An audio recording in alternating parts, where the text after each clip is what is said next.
Each model has just about the right amount of super useful features over the previous generation. Which one of these three cameras should you buy, or is the upgrade to a newer model even worth it? By the end of the video, you should have your answers. Let's break it down.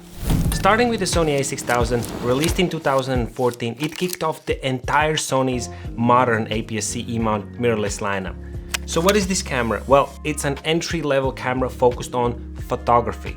It's known for being lightweight, compact, and a great option for beginners. However, I also use it to this day as my EDC camera. The 24 megapixel sensor is more than enough. Even now, it is a great option for those looking to learn the basics of photography. The autofocus with 179 phase detection points was way ahead of its time and holds up sort of okay even now.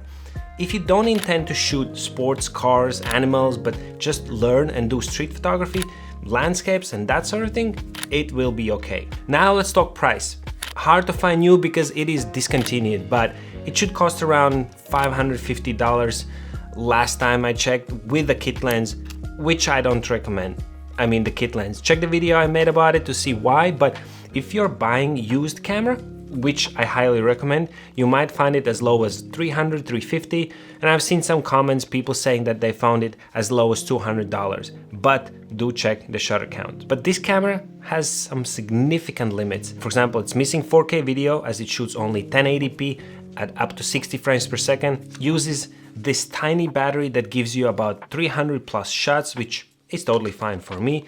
The camera lacks in-body image stabilization and touch controls. It is made out of hard plastic and is not weather sealed, so don't shoot it in the rain. There is no audio jack on the side here. The screen tilts, but you won't be able to vlog easily as it doesn't go all the way up. And the menu system is old, and generally if you're planning to shoot a lot of videos or need that extra edge in low light, this camera is gonna feel outdated.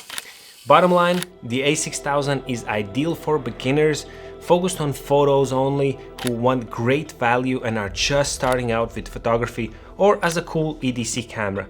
But if you're looking for a more hybrid experience and plan to shoot videos, A6000 is not gonna be enough.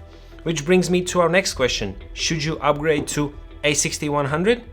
Definitely not. The A6100 is a successor of the A6000, but it never was the most popular camera, and so for about $200 to $300 more, you should be considering this guy, Sony A6400.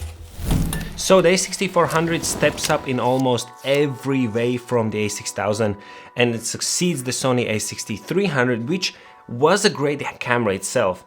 A63 and 6400 lineup is truly made for hybrid shooters.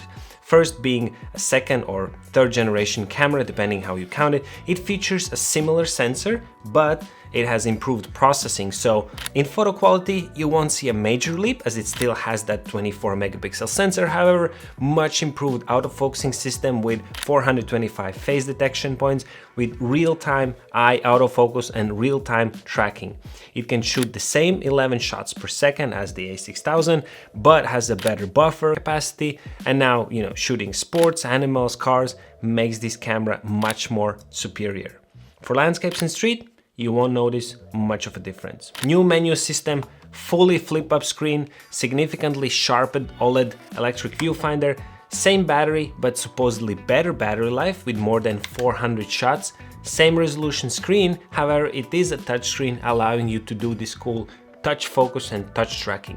Great features. However, you can't navigate the menu with a touch. Another major improvement is the magnesium alloy body, way more sturdy and somewhat weather resistant.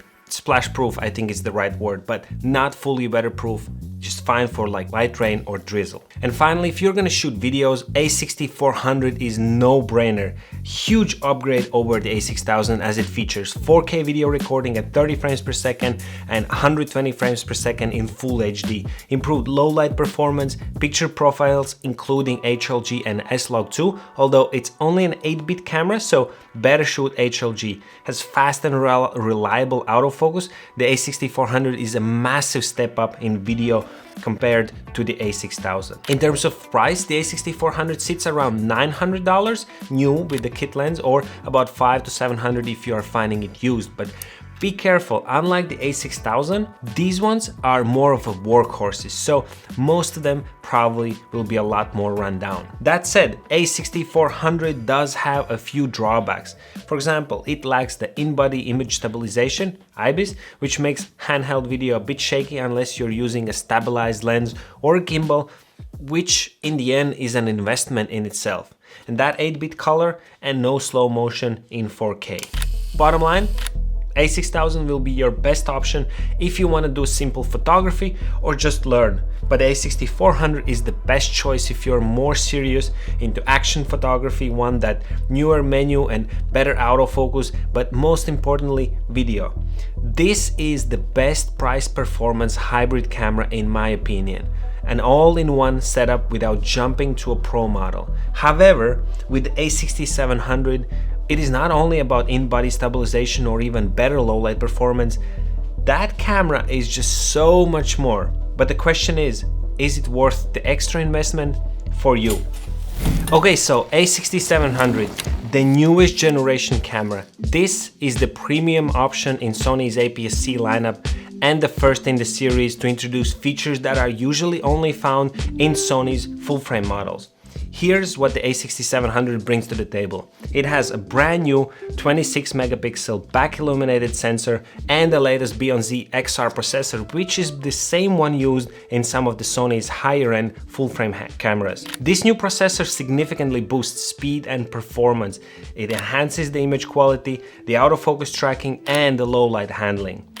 Speaking of the autofocus, the system has 759 face detection points with AI-driven real-time eye and subject tracking.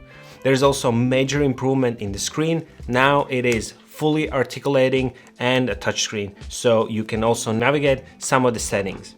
Menu system, by the way, is also new and refined, being much more user-friendly. The body is also different with a really nice grip, which holds the NPFZ100 battery like the rest of the full-frame cameras, getting you about 550 shots, and has so many custom buttons and wheels for easy hybrid shooting and switching. Honestly, it's incredible. Now, where this camera really shines is the video capabilities. Not only it has an amazing 5-axis in-body image stabilization, or so-called IBIS, it can shoot 4K at 120 frames per second, and that's better than my Sony A7 IV. And it does it all in ridiculous 600 megabit per second bitrate, in 10-bit color depth, S-Log3, HLG, and even has S-Cinetone, which is Sony's color profile originally designed for their high-end cinema cameras like the FX series. I'm sure you can tell I'm pretty excited. Yes, it is a lot more expensive than A6400, coming at $1,400 new, but I prefer the A6700 even over my Sony A7 IV or the A7C2, which are a lot more expensive cameras. I made a video on that comparison, see in the description. So, given all that tech and features, I think this price is unmatched. Nevertheless, this camera does have some downsides and it falls a tiny bit short from being really pro APS-C camera. For example, it only has one SD card slot, has some rolling shutter going on, and of course the low light performance lags a tiny bit behind the full frame cameras. Bottom line, it is ideal choice if you want a camera that does it all. Photography, 4K and even 120 frames per second slow motion videos, excellent low light performance and ultra stable handheld footage, and the newest AI features. That said, it is only worth this price if you are maximizing these features. If your focus is primarily on photography, it may be more cost effective for you to stick with A6000 or the A6400 and invest in some high quality lenses instead. Also, because these models you can find used much easier and shave off the price even more. By the way, if you want a much cheaper plastic build camera, minimal buttons, and just want to focus on light use like vacation photography and vlogging, you can consider the ZV-E10 or the ZV-E10 Mark II. Of course, it doesn't have all the A6700 features, but it does have some good ones in a budget version. Let me know which one you are favoring in the comments and subscribe for more videos while you're down there, and don't forget to keep on creating.